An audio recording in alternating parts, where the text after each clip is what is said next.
Asher, ano na ang mga pangunahing na pag-usapan dyan sa BICAM meeting? Aga na aprubahan na ng Bicameral Conference Committee ang House Number 10800 o ang 2025 General Appropriations Bill. Ito ang 6.352 trillion pesos na panukalang national budget para sa susunod na taon. Sa paunang salita ni Senate Committee on Finance Chairperson Senator Grace Poe, sinabi nito na maraming issue ang kinailangang plantsahin sa naturang panukala.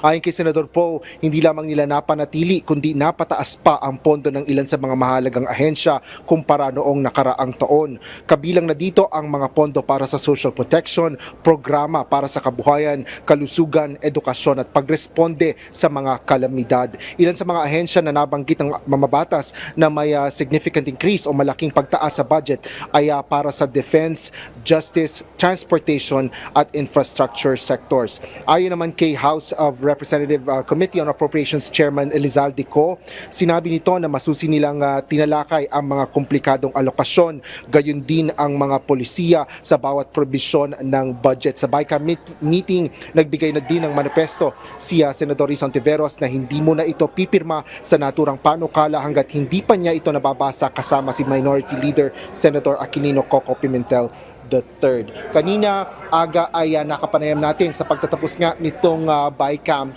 si House Speaker Martin Romualdez at kanyang kinumpirma na na-restore o naibalik yung kanilang panukala dito para sa ayuda para sa Kapos ang Kita program o AKAP dito sa GAB o sa General Appropriations Bill, habang nakita naman natin na na-retain itong pondo ng Office of the Vice President na 733 million pesos. Yan muna ang latest dito para sa BICAM. Balik sa iyo, Aga. Maraming salamat, Asher Kadapan Jr.